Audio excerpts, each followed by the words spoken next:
신앙생활에서 가장 큰 위험은 말씀에 익숙해지면서 말씀을 무시하는 것입니다.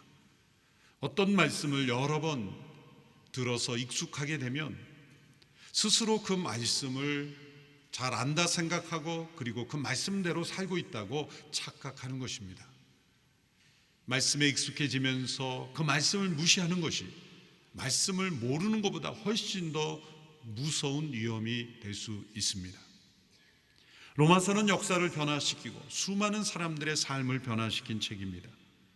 하나님의 복음을 가장 선명하게 체계적으로 설명해 주시는 책이기 때문입니다. 우리가 두려워해야 한다는 것은 이러한 복음의 진리를 담은 말씀을 접하면서도 변하지 않는, 충격받지 않는 우리의 완악함입니다. 그러한 완악함 이면에는 로마서가 고발하고 있는 이 복음을 거부하고 있는 인간의 죄성이 숨어 있습니다. 복음을 거부하는 죄성이란 무엇입니까?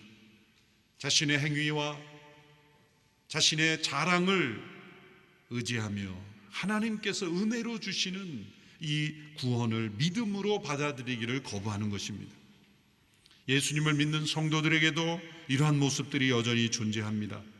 오직 은혜가 아닌 자신의 공로로, 믿음이 아닌 자신의 행위로 구원 얻은 것처럼 생각하며 신앙생활하는 것입니다.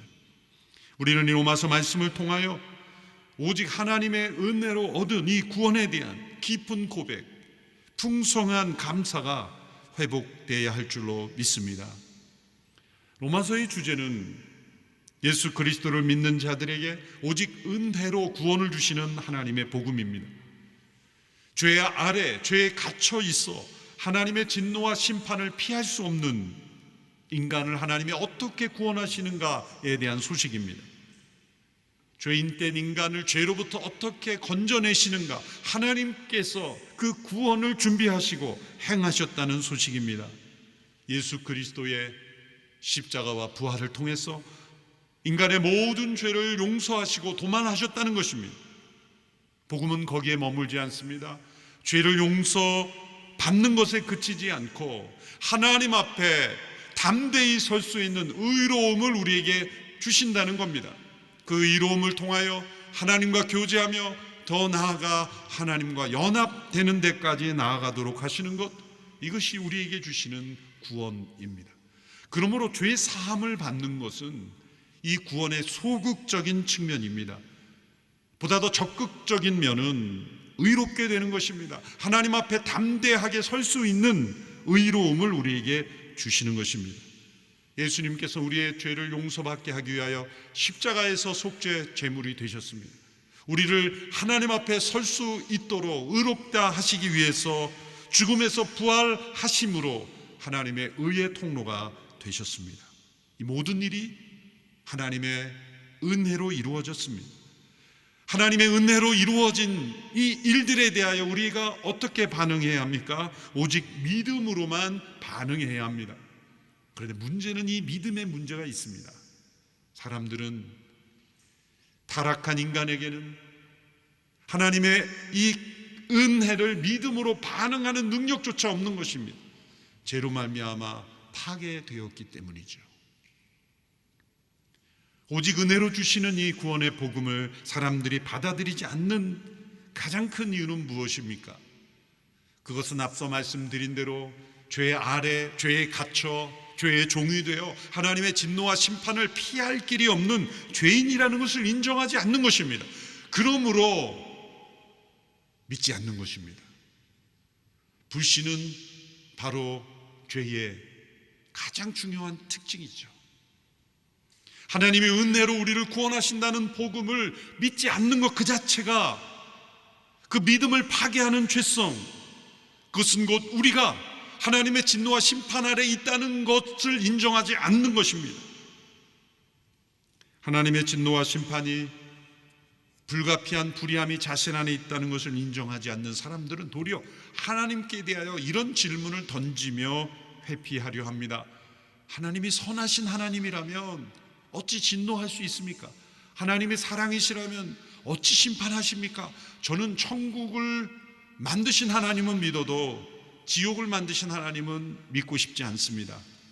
하나님이 선하시고 의로우시고 그리고 사랑이시라면 그분은 왜 진노하시며 심판하시며 지옥을 만드신단 말입니까? 저는 그런 하나님 믿지 않습니다 라며 회피합니다. 그러나 이 말은 틀린 말입니다. 하나님이 진정 선하시다면 악에 대하여 진노하셔야 합니다. 그분이 정말 의로우시다면 심판하셔야 합니다. 그분이 진정 사랑이시라면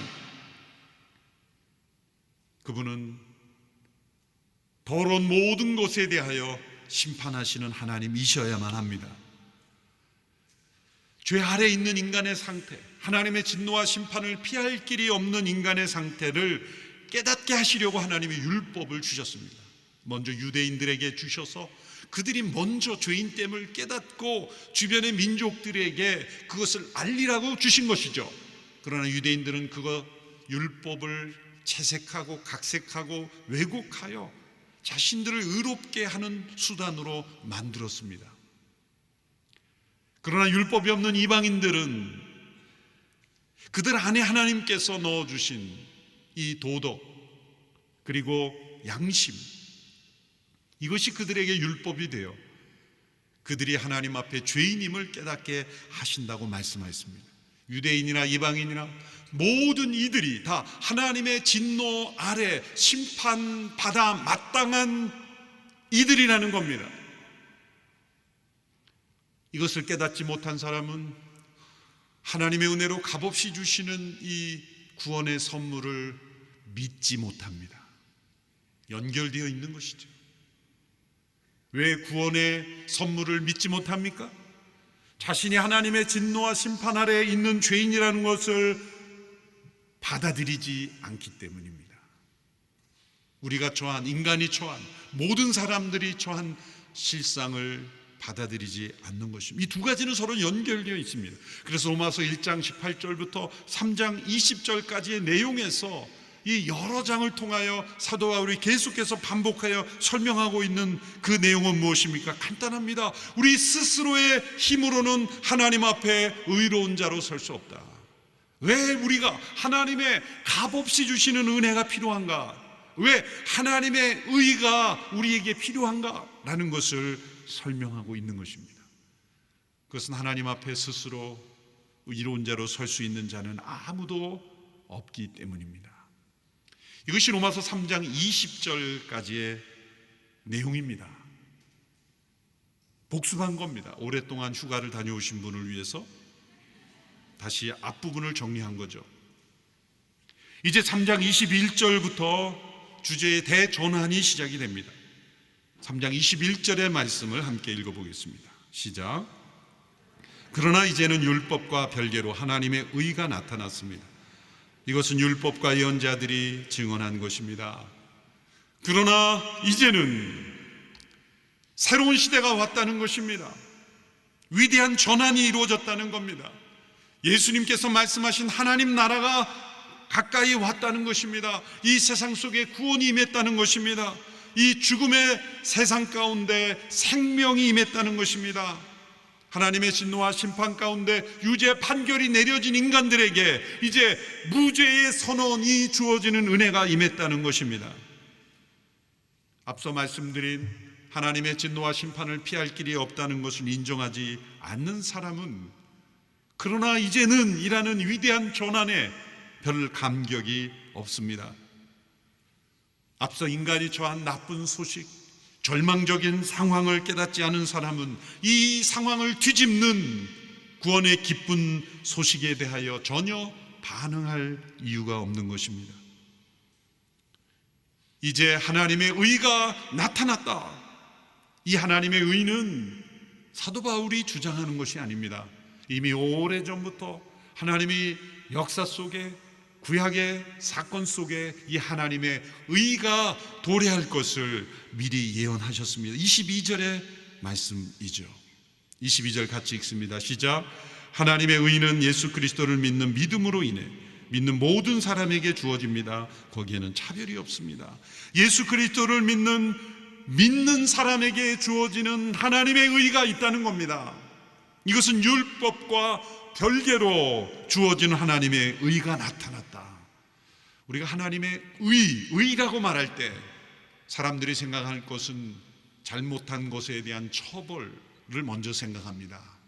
의롭다고 할 때, 올바르다고 할 때 잘못된 것을, 구부러진 것을 바로잡는 것 맞습니다. 의입니다. 그래서 하나님의 진노와 심판이 있는 겁니다. 하나님은 의로우신 분이기에 그 거룩하신 하나님의 의 앞에 죄인된 인간은 반드시 진노와 심판 아래 처해 있는 것입니다. 하나님의 의 때문입니다. 왜 인간의 양심이 불안합니까? 왜 두렵습니까? 왜 불편합니까? 하나님이 우리를 의로운 존재로 만드셨기 때문이죠. 올바르지 않은 상태에 있으면 사람은 불안한 겁니다. 두려운 것입니다. 불편한 것입니다. 그것이 바로잡아야 되는 것입니다. 이러한 인간의 심리를 잘 이용하는 것들이 세상의 문화와 영화, 드라마죠. 영화나 드라마를 볼 때 옳지 않은 것이 바로잡아지지 않는다. 여러 드라마나 영화 속에 나오는 시나리오 속에 악인들, 옳지 않은 일을 계속하는 사람들이 마지막 끝에 성공으로 끝나면 그 영화 반드시 실패합니다. 대작이 될 수 없어요. 악인들이 악한 일을 계속하다 결국 승리했다. 그런 작품을 수많은 사람들이 과연 좋아할까? 역전이 있어야 합니다. 의의 승리가 있어야 합니다. 연약하지만 의를 붙잡는 이들이 승리하는 것을 모두가 왜 기뻐합니까? 사람들의 마음속에 의의 감정이 있는 겁니다. 하나님이 의로우신 분이기에 그 하나님의 공의로우심 때문에 우리에게 심판이 있습니다. 그래서 율법을 주신 거죠. 이 율법과 별개라는 것은 그렇게 인간이 잘못에 대하여 판단하고 바로잡으려는 그런 하나님의 의와 별개로 나타난 하나님의 의가 있다는 겁니다. 이 의는 무엇일까? 정죄와 심판으로 끝내는 의가 아니라 그것을 뛰어넘어 용서와 회복으로 바로잡는 의가 있다는 겁니다.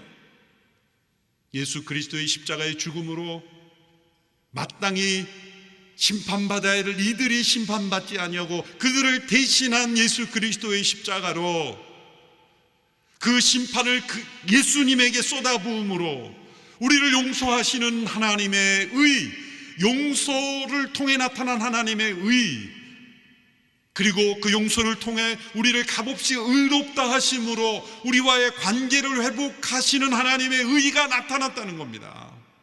율법 외에 나타난 하나님의 의예요. 마틴 루터는 오랫동안 하나님의 의라고 하면 율법적 의만 판단한 것이죠. 그래서 하나님 앞에 잘못했으면 벌을 받기에 잘못하지 않으려고 노력한 것입니다. 그것이 의로운 인생이라고 생각한 거죠. 맞습니다. 그러나 그 율법적인 의로는 하나님 앞에 설 자가 없다는 것이죠. 그러나 루터는 포기하지 않았습니다. 그는 자신이 그 시대에 가장 철저한 수도원에 들어가서 가장 철저한 수도자가 되기를 원했어요. 빌라도의 재판정에 있었다는 계단을 옮겨놓은 그 계단을 그는 무릎으로 기어오르며 회개하며 또 기도했어요. 그가 생각했던 하나님의 의는 잘못에 대하여 처벌하는 의밖에 없었다는 거예요.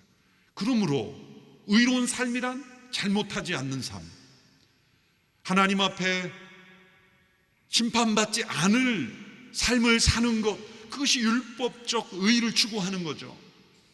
루터는 그렇게 애쓰고 또 애썼습니다. 어떠한 수도사보다 그는 철저히 노력했습니다.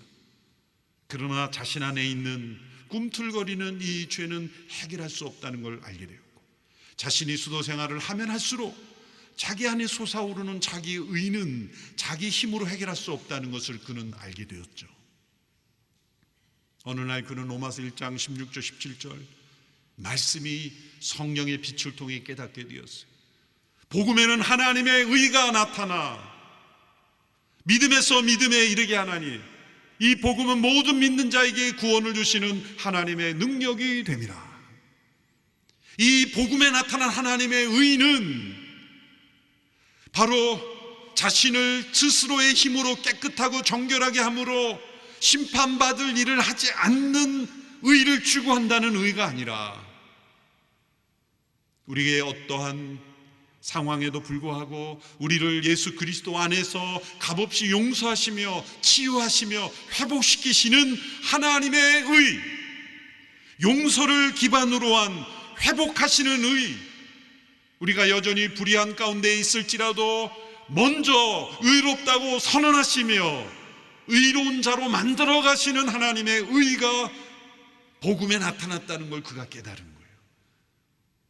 그래서 중세의 어두운 시대를 걷게 하는 종교개혁이 일어났던 것입니다. 22절의 말씀, 하나님의 의는 예수 그리스도를 믿는 믿음으로 인해 주어지는 의라고 말합니다. 이것은 하나님의 용서, 하나님의 회복, 하나님의 사랑으로 나타난 의입니다. 이미 인간의 죄는 정죄와 심판으로 해결할 수 없다는 것이 역사 속에 나타났어요. 역사 속에 수많은 하나님의 심판이 있었죠. 홍수의 심판이 있었고 역사 속에 수많은 하나님의 심판이 있었지만 그 심판으로 사람이 변화됐습니까? 노아의 홍수 심판이 전 세계적으로 일어났지만 그 노아의 후손들의 모습에서 달라진 면이 있습니까? 하나님께서 살려주신 노아의 후손들의 모습에서 나타난 것은 뭡니까? 바벨탑을 쌓는 반역의 모습이었어요. 정죄와 심판으로는 사람이 근본적으로 변하지 않는 죄성이 있다는 것을 하나님은 보여주신 거예요. 그러므로 율법 외에 나타난 하나님의 의, 정죄와 심판이 방법이 아닌 하나님의 의는 무엇입니까? 용서를 통한, 치유를 통한, 성령의 임재를 통한 근본적인 변화를 통하여 만드시는 의, 예수 그리스도의 의를 우리에게 선물로 주심으로, 우리에게 더듬혀 주심으로 변화되는 의, 바로 그 하나님의 의가 우리에게 나타났다는 것. 그 의는 우리에게 어떻게 주어졌습니까? 예수 그리스도 그분이 행하신 일을 통해서 우리에게 주어졌다는 겁니다.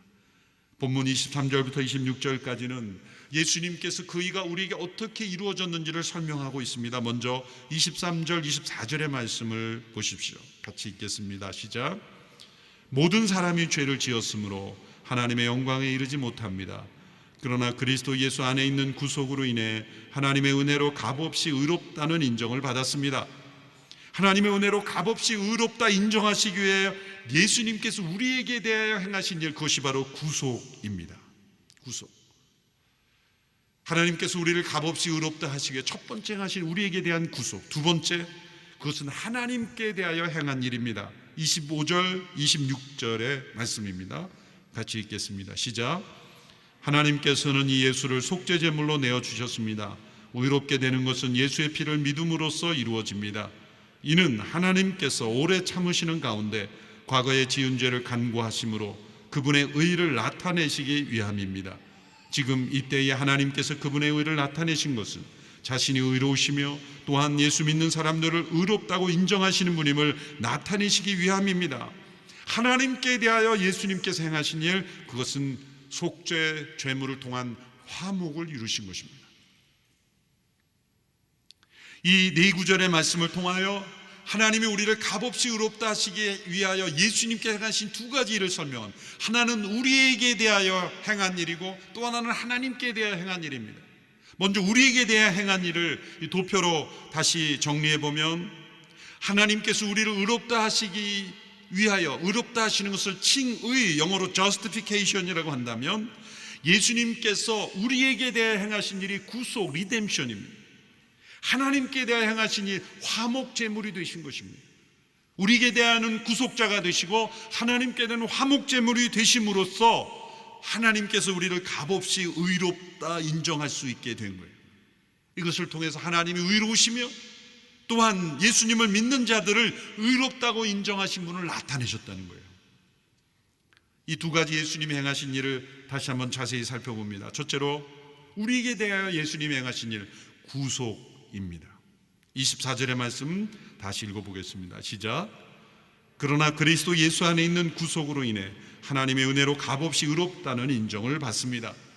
이 구속이라는 단어, 우리 한글로 번역되는 이 구속이라는 단어가 다시 번역돼야 될 필요성이 있습니다. 왜냐하면 구속이라는 단어가 또 다른 단어가 있죠. 잘못한 사람들이 잡혀가는 것도 구속이죠. 같이 한국말로 구속이기 때문에 한자로 보면 명확하게 다릅니다.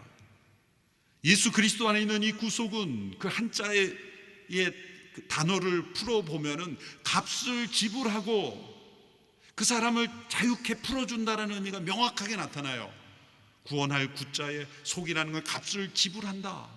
그래서 거기에 보면 한자에 보면 조개 패도 나오고 이렇게 어떤 값을 지불한다는 의미가 거기에 나와요. 그런데 잘못한 사람들이 오늘날에 검찰에 구속되는 것은 잘못한 대가로 갇혀있는 상태죠.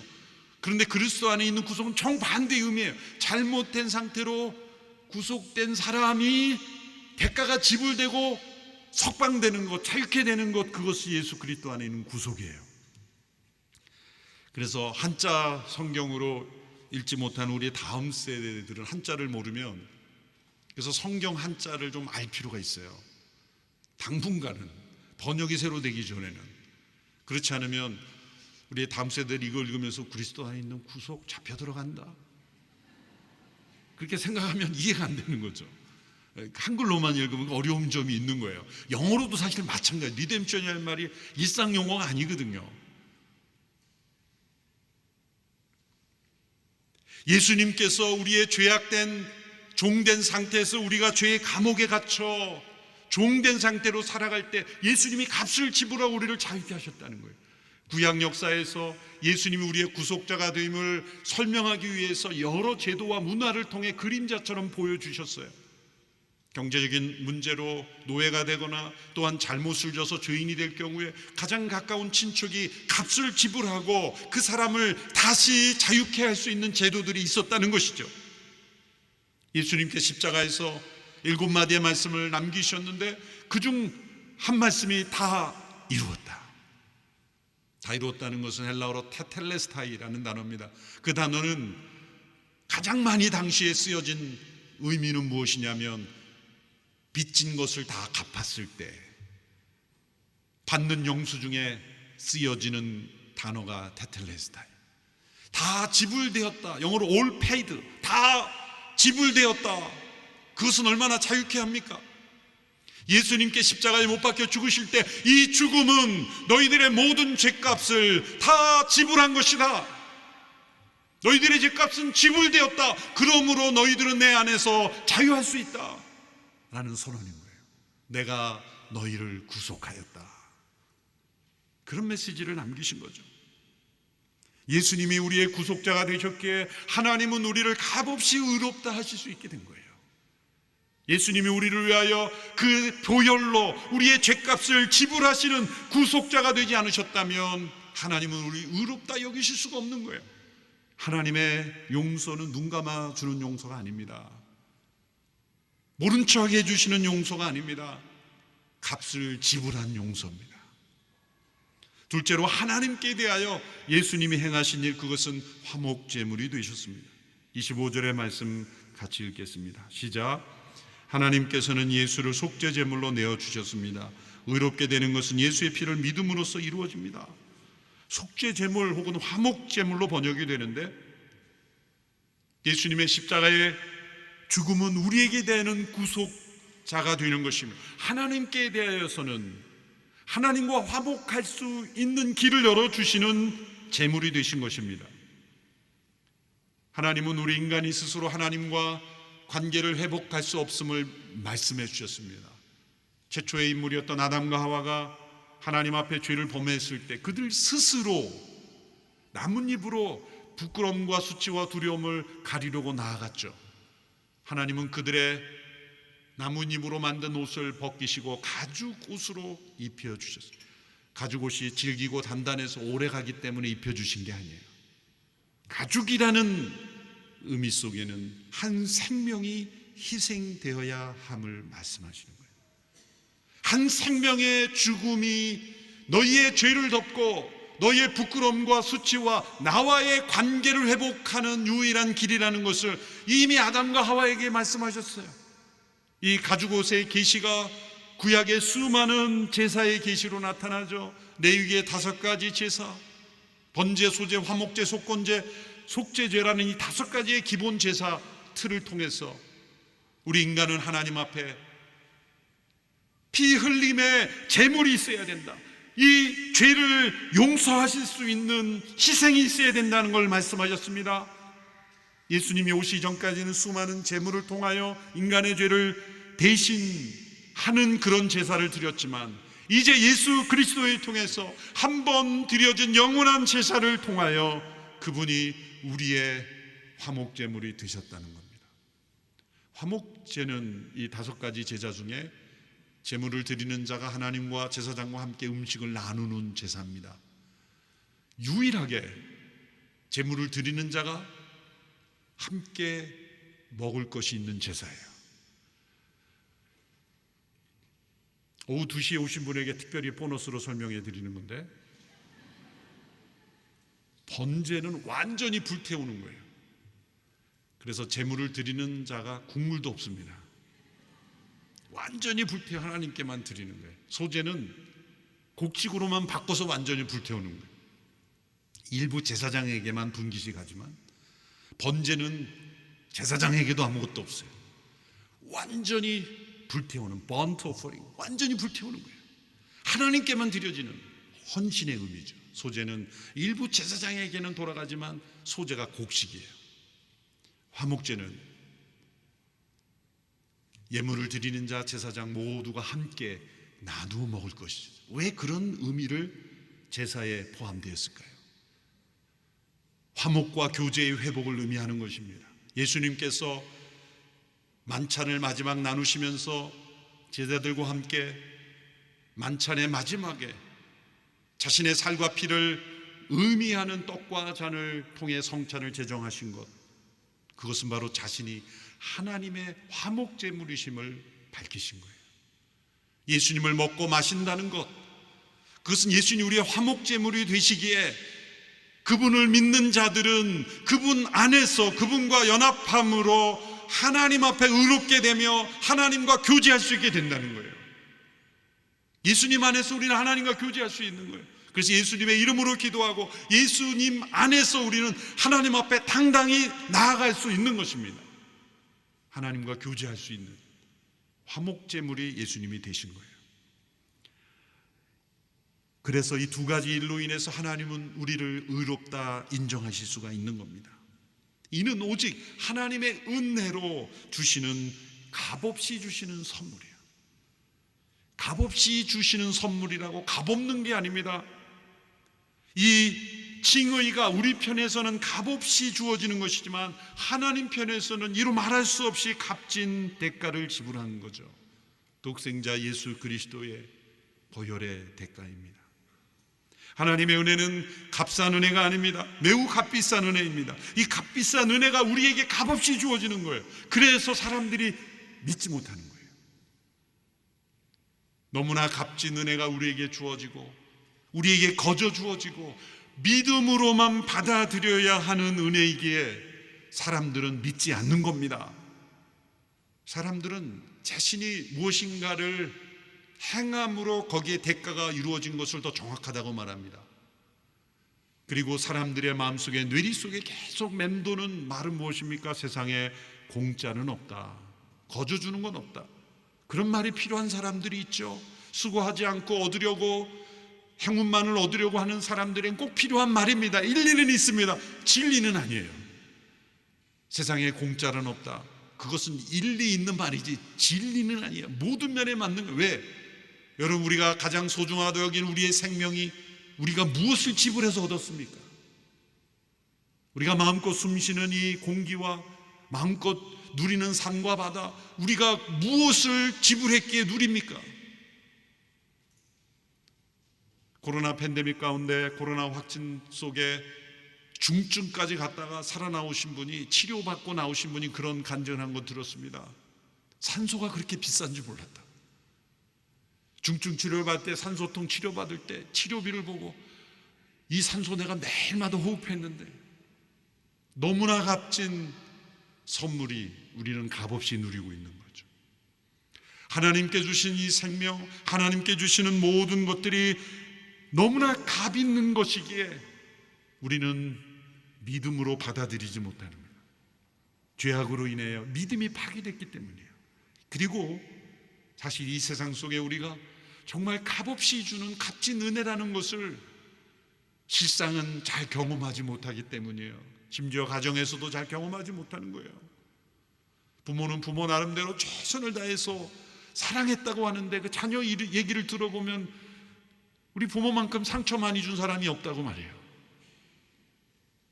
그래도 은혜 중에 가장 순수한 은혜가 부모의 은혜 아닙니까? 그렇게 부모가 헌신해서 열심히 했는데 자녀는 스스로 큰 줄 알아요. 그러니 이 땅에서 우리가 가장 값진 은혜를 믿음으로 받는 그 자체가 인간에게는 어려운 일입니다. 그래서 인간은 끊임없이 믿음 외에 다른 그 무엇을 첨가하려고 하는 거예요. 우리의 신앙에서도 하나님 앞에 내가 떳떳한 존재가 되고 싶어서, 하나님 앞에 내가 율법적인 의의를 추구함으로 훌륭한 존재가 되고 싶어서, 내가 오직 은혜로 주시는 이 구원을 오직 믿음으로만 받기에는 내가 너무 무가치한 것처럼 여겨지니까 자신의 가치를 드러내며 자신의 의의를, 자신을 자랑하며 자신의 행위를 강조하는 것이 신앙생활에서 나타난다는 거죠. 그것이 중세 교회가 그랬고, 그 극치가 무엇입니까? 면죄부를 만들어냈죠. 요한 테첼이라는 설교자는 면죄부 한 통에 헌금함에 동전이 땡그랑하고 떨어지는 순간 연옥에 있던 사람이 지옥으로 떨어지지 않고 천국으로 올라간다고 설교했을 때 수많은 성도들이 아멘하며 헌금함에 많은 헌금을 했던 거예요. 그 헌금으로 로마 교황청에 수많은 건물을 지었던 겁니다. 종교개혁이 일어날 수밖에 없었던 거죠. 무엇이 문제입니까?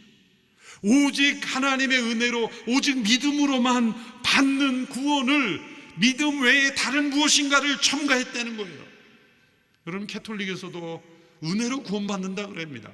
믿음으로 구원받는다 그래요. 은혜와 믿음을 부정하는 게 아니에요.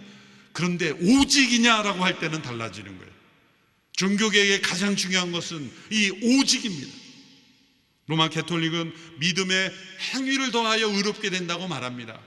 그러나 종교개혁의 전통에 서인 우리들은 믿음으로만 의롭게 되고 행위는 그 의롭게 된 자에게 나타나는 열매인 것이죠. 그러므로 중요한 것은 오직이라고 인정하느냐 인정하지 않느냐예요. 캐톨릭에서도 은혜, 믿음 다 말합니다. 그러나 오직이라고는 말하지 않아요. 종교개혁의 3대 모토가 무엇입니까? 솔라 그라티아, 오직 은혜. 솔라 피데, 오직 믿음. 그리고 세 번째, 이 두 가지를 설명하는 것이 오직 성경, 솔라 스크립투라. 오직 성경에서 말하는 한 가지 진리, 그것은 우리는 오직 은혜로 하나님의 의를 덧입으며 구원받으며 오직 믿음으로만 그것을 받을 수 있다는 이 한 가지 진리를 성경은 말한다는 거예요. 이 솔라를 빼면, 오직을 빼면 하나님의 은혜로만 주시는, 믿음으로 받아들여야 되는 이 구원을 무너뜨리게 되는 거예요. 그러므로 오직 은혜로 주어지는 의를 우리가 믿음으로 받아들일 때, 오직 믿음이라고 할 때 배제되어야 될 것들을 본문에서 말씀합니다. 첫째로 오직 은혜의 복음은 자랑을 완전히 배제해야 한다는 겁니다. 27절의 말씀 같이 읽겠습니다. 시작. 그렇다면 자랑할 것이 어디에 있습니까? 전혀 없습니다. 어떤 법으로입니까? 행위로입니까? 아닙니다. 오직 믿음의 법으로입니다. 오직 믿음의 법으로 사는 사람, 그는 자랑을 제거합니다. 자랑은 인간의 내면에 깊이 뿌리 내린 교만의 표현입니다. 인간은 하나님 앞에서도 무엇인가를 자랑하고 싶어 합니다. 예수님을 바로 믿는다면 제거되어야 될 것이 자랑입니다. 자랑의 다른 말은 무엇입니까? 자기 의입니다. 복음을 대적하는 가장 무서운 죄가 자기 의입니다. 이 자기 의를 십자가에 못 박지 않으면 오직 은혜로 주시는 하나님의 의를 믿음으로 받지 못합니다. 우리의 믿음을 무너뜨리는 무서운 죄는 무엇이라고요? 자기 의입니다. 자기 의가 살아있으면 믿음이 작동하지 않습니다. 그러면 예수님께서 아무든지 나를 따라오려거든 자기를 부인하고 자기 십자가를 지라고 말씀했습니다. 이것은 같은 말입니다. 자기 부인과 십자가가 따로 있는 게 아니라 자기를 부인하고 자기 십자가만이 우리 자신을 부인할 수 있는 유일한 도구라는 거예요. 예수님의 십자가에 자신을 함께 못 박으라는 거예요. 무엇을 육체를 못 박으라는 게 아니라 자기의 의를 못 박으라는 거예요. 그것이 믿음입니다. 우리의 믿음을 끊임없이 무너뜨리는 것이 자기 의요, 그 자기 의의 표현이 자기 자랑이기 때문이에요. 그러므로 마틴 노이전스 목사님이 이런 좋은 문장을 남겼습니다. 믿음이 있는 사람은 더 이상 자신을 바라보거나 자신에게 기대를 거는 사람이 아니다. 그는 더 이상 과거와 현재, 미래의 자기 모습에 주목하지 않는다. 그는 주 예수 그리스도와 완성된 구원만 바라보고 의지한다. 믿음은 자기를 바라보는 것이 아니라 예수 그리스도만을 바라보는 것이기 때문입니다. 둘째, 오직 은혜의 복음은 차별을 완전히 배제합니다. 3장 22절의 말씀 같이 읽습니다. 시작. 하나님의 의는 예수 그리스도를 믿는 믿음으로 인해 믿는 모든 사람에게 주어집니다. 거기에는 차별이 없습니다. 하나님은 오직 우리에게 믿음만을 요구하심으로 사람을 차별하지 않으셨습니다. 인간에게 있어야 될 오직 은혜의 구원을 받아들이는 믿음만을 요구하셨고 그 믿음 안에서 아무도 차별하지 않으신다. 이것은 종교다원주의를 말하는 게 아닙니다. 은혜의 복음이 차별을 배제한다는 것이 산은 정상인데 산에 올라가는 여러 길이 있는 것처럼 모든 종교들은 다 구원을 향하여 가는 것이기에 여러 종교, 여러 구원의 가능성이 있는 것이라는 뜻이 아니죠. 정반대입니다. 오직 한 분 하나님께서 오직 예수 그리스도 안에 있는 구속으로, 오직 예수께서 화목제물이 되심으로, 오직 예수 그리스도 안에서 그분을 통하여 그분 안에서 우리로 주시는 하나님의 의이기, 우리는 오직 믿음으로 받아들이는 이 구원의 유일한 방법 안에서 우리를 차별하지 않으신다는 거예요. 이 믿음 안에서 누구도 인간에게 있는 어떤 조건, 어떠한 요소도 차별의 요소가 되지 못한다는 거예요. 그것만 바라보신다는 거예요. 그것만 찾으신다는 거예요. 하나님이 우리를 영원한 나라로 인도하실 때 이 땅에서 얼마나 많은 업적을 했느냐, 얼마나 많은 돈을 벌었느냐, 얼마나 사람들에게 영향을 미쳤는가, 그거로 우리를 평가하지 아니하시고 우리에게 오직 한 가지만을 요구하신다는 거예요. 너는 십자가에 자신을 못 박았는가? 예수 그리스도 그분을 믿었느냐? 그 한 가지만을 보신다는 거예요. 그래야 공평하지 않습니까? 그래야 진짜 은혜가 아닙니까? 이 세상에 있는 어떤 조건도 거기에 포함될 수 없는 하나님의 구원의 방법 아닙니까? 그것이 어떤 종교든 어떤 사상이든 다 구원에 이룰 수 있다는 종교다운주의를 말하는 게 아니에요. 차별이 없다는 이 단어만 가지고 누구도 차별할 수 없다, 누구도 모두 다 하나님의 자녀라고 말할 수 있습니까? 미국의 찰스 스윈돌 목사님이 자신의 친구가 출석하는 샌프란시스코 한 교회를 방문했던 이야기가 있습니다. 그 교회를 방문했을 때 교회 로비에 여러 사람들의 초상화가 걸려 있었어요. 인도의 유명한 간디부터 시작을 해서 링컨, 워싱턴, 여러 유명한 사람들이, 초상화들이 다 전 세계 유명한 사람들이 다 걸려 있으며 그 밑에 청동 글씨로 이렇게 말씀이 적혀 있었다는 거예요. 너희가 다, 그리고 점점점점점 생략이 된 거죠, 뭔가. 그리고 하나님의 아들이 되었으니. 그건 뭡니까? 이 초상화에 걸려 있는 모두가 다 하나님의 자녀라는 거죠. 스윈돌 목사님이 딱 보고 불편한 마음을 가지고 예배에 참석하고, 그 교회 설교 시간에는 예수님도 단지 그 초상화에 걸려 있는 사람 중에 한 사람인 것처럼 설교하는 걸 두고 매우 불편해서 예배를 마치고 로비에 내려와서 그 친구에게 말했습니다. 물었습니다. 초상화 밑에 있는 이 말씀, 여기에 생략된 요 점점점에 원래 있는 내용을 당신은 아냐? 갈라디아에서 나오는 말씀인데 여기에 생략된 말씀을 다 읽으면 바로 이런 말씀이야. 너희가 다 믿음으로 말미암아 그리스도 예수 안에서 하나님의 아들이 되었으니. 요 부분만 싹 빼서 점점점점 생략하고 너희가 다 하나님의 자녀가 되었으니 그러니 듣기는 너무나 좋죠. 다 하나님의 자녀들이다. 차별하지 말라. 이렇게 왜곡해서는 안 되는 거죠. 하나님께서는 오직 예수 그리스도 그분을 통해서만, 그분 안에서만 하나님의 자녀가 되게 하십니다. 그리고 그분을 통해 주시는 은혜는 우리가 믿음으로 받아들이는데 아무런 조건이나 제약이나 사전 단계가 없습니다. 그러므로 진정 아무도 차별하지 않는 하나님의 은혜는 오직 예수님을 믿음으로 얻는 구원의 은혜인 것입니다. 오늘 말씀을 정리하면 다음에 네 문장으로 정리될 수 있습니다. 첫째로, 하나님께서는 사람이 스스로 소유하지 못하는 하나님의 의를 사람들에게 선물로 주셨다는 겁니다. 둘째로, 이 하나님의 의는 오직 하나님의 은혜로 주어지는 것이며 받을 자격이 없는 이들에게 주어졌다는 것입니다. 셋째로, 이 하나님의 의는 오직 예수 그리스도의 행하신 일을 통해서만 주어졌다는 것입니다. 넷째로, 이 하나님의 의는 오직 믿음으로서만 우리에게 주어진다는 거예요. 그러므로 오직 은혜 그리고 오직 믿음, 이것은 서로 연결되는 하나님의 구원의 방도인 것입니다. 구원은 인간의 의에 대한, 공로에 대한 보상이 결코 아닙니다. 도리어 불의에 대한, 인간의 죄악에 대한 하나님의 은혜의 선물, 율법과 별개로 나타난 하나님의 의, 정죄와 심판, 진노와 정죄와 심판으로서의 하나님의 의를 뛰어넘는 하나님의 의, 그것은 용서와 치유와 회복으로 통해 나타난 예수 그리스도 안에 있는 구속과 화목제를 통해 나타난 하나님의 의, 이것이 우리에게 주어졌습니다. 오직 믿음으로 이 은혜를 받아 누리는 일만 남았습니다. 제가 오늘 드리는 말씀을 저는 처음 듣는 얘기인데요, 괜찮습니다. 오늘 이 시간으로부터도 새로 출발하십시오. 앞으로 일평생 사실 이 진리 외에 우리가 믿고 의지하는 다른 것 아무것도 없습니다. 이것이 전부입니까? 다른 건 없습니까? 없습니다.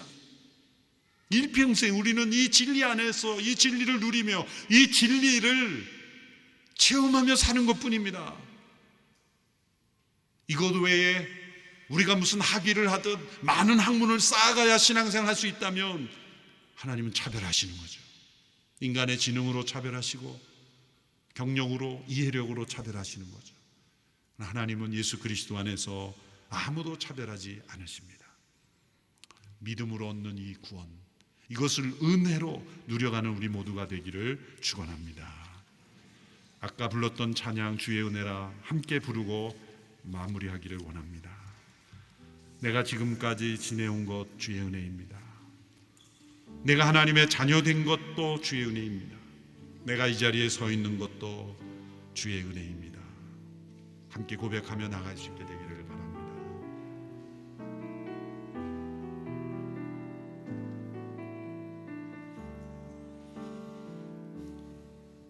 내가 지금까지 지내온 것은 주의 은혜라, 주의 은혜라. 지금까지 지내온 것은, 내가 하나님의 자녀 된 것은, 내가 하나님의 자녀 된 것은 주의 은혜라, 주의 은혜라. 하나님의 자녀 된 것은 주의 은혜라, 주의 은혜라, 주의 은혜라, 주의 은혜라. 지금까지 지내온 것은 주의 은혜라, 주의 은혜라. 지금까지 지내온 것은, 내가 이 자리에 서 있는 것은 주의 은혜라. 내가 이 자리에 서 있는 것은 주의 은혜라, 주의 은혜라. 이 자리에 서 있는 것은 주의 은혜라, 주의 은혜라, 주의 은혜라. 이 자리에 서 있는 것은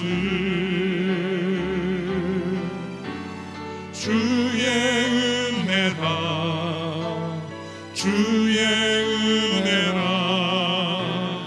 이 자리에 서 있는 것은 오직 하나님의 은혜뿐임을 잊어버리고 나 자신에 의해 사로잡혀 공로의식, 행위에 율법적인 신앙에 빠져 하나님 앞에 스스로 의롭게 될 수 있는 존재인 것처럼 그렇게 살아왔던 죄를 용서하여 주시옵소서. 이제 나타난 하나님의 의, 값없이 예수 그리스도 안에서 우리를 의롭다 하시는 하나님의 의가 우리의 생명과 소망이 되게 하여 주시옵소서. 믿음으로만 하나님 앞에 나가게 하여 주시옵소서. 예수님의 이름으로 기도합나이다.